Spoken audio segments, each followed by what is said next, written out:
Bismillahirrahmanirrahim. Assalamualaikum warahmatullahi wabarakatuh. Syukur alhamdulillah, pada kesempatan hari ini kita akan belajar materi PAI, ya, Pendidikan Agama Islam. Sebelum kita lanjutkan, bagaimana kabar antum, ananda para juara kelas 3 di hari Kamis ini? Alhamdulillah, luar biasa. Allahu Akbar. Yes, yes, yes. Allahu Akbar. Yes. Nah, syukur alhamdulillah semuanya sehat, ananda semua. Nah, sekarang kita lanjutkan materi PAI kita, yakni tentang keteladanan dari Nabi Yusuf alaihi salam. Nah, sekarang bagian yang kedua. Pada bagian yang pertama kemarin, ada yang masih ingat? Apa saja keteladanan yang bisa kita ambil, yang bisa kita contoh dari kisah Nabi Yusuf alaihi salam? Ya, betul. Ya, yang pertama apa? Nabi Yusuf itu dekat dengan orang tuanya, dengan ayahnya, yakni Nabi Yakub alaihi salam. Nah, buktinya apa? Ya, bisa ya. Buktinya Nabi Yusuf menceritakan tentang mimpinya.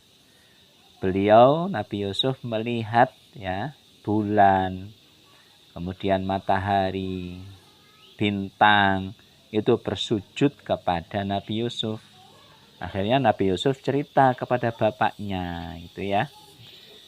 Nah, yang kedua, apalagi keteladanan yang bisa kita contoh dari kisah Nabi Yusuf alaihissalam? Betul. Nabi Yusuf tidak menaruh dendam kepada saudara-saudaranya. Yang ketiga, Nabi Yusuf melaksanakan hukum Allah dengan sebaik-baiknya. Nah, terus Nabi Yusuf yang keempat apa? Ya, betul. Nabi Yusuf melaksanakan tugasnya dengan baik sebagai menteri pangan, ya, yang mengatur penyaluran bahan pangan kepada para penduduk Mesir waktu itu. Nah, itu ada 4 kemarin yang sudah kita bahas tentang keteladanan Nabi Yusuf alaihi salam di bagian pertama. Nanti antum bisa memberikan bukti-buktinya ya. Oke, bukti-buktinya, sejarahnya gimana ceritanya. Misalnya Nabi Yusuf tidak dendam pada saudaranya, buktinya apa, ceritanya bagaimana gitu ya. Nah, sekarang kita ke keteladanan Nabi Yusuf bagian yang kedua. Nah, ini kita lanjutkan. Sekarang yang nomor 5.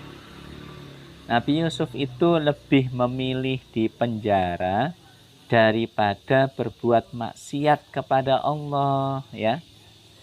Nah, ceritanya bagaimana? Nah, ceritanya Nabi Yusuf alaihissalam itu menolak ajakan Zulaikha untuk bermaksiat.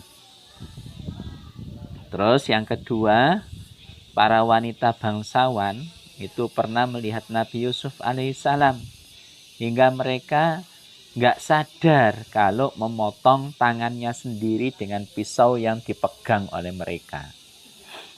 Akhirnya oleh raja Nabi Yusuf dianggap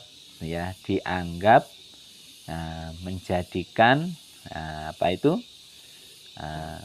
ketidaktenangan. Akhirnya Nabi Yusuf alaihissalam dipenjara oleh raja. Nah, pas di penjara Nabi Yusuf mengatakan, berdoa, Rabbis sijni ahabbu ilayya mimma tada'unani ilaih. Ya Allah, ya as-sijn, nah, penjara ini lebih aku cintai ya daripada apa yang mereka serukan kepadaku. Apa yang mereka serukan? Ya mereka mengajak bermaksiat.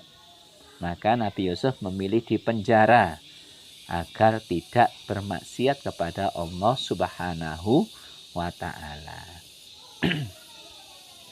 Berikutnya yang keenam, bijaksana dalam menyelesaikan masalah. Nabi Yusuf itu bijaksana. Nah, ceritanya bagaimana? Nabi Yusuf alaihi salam ya, memberikan saran kepada raja dalam menyelesaikan persoalan distribusi makanan kepada penduduk di musim paceklik. Nah, sarannya bagus.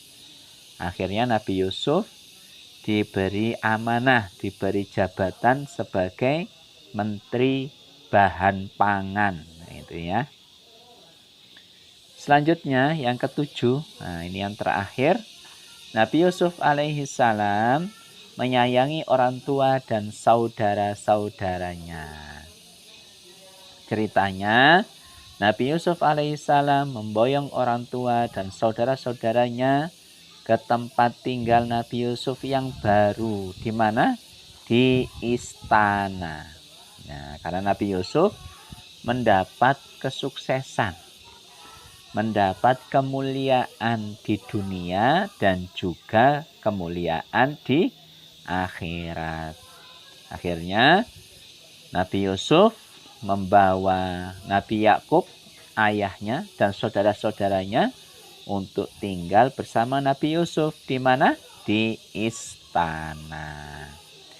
Demikian ya beberapa keteladanan yang bisa kita ambil, yang bisa kita contoh dari kisah Nabi Yusuf alaihi salam.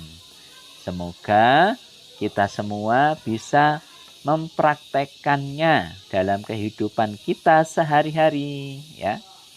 Demikian yang bisa kita ulas.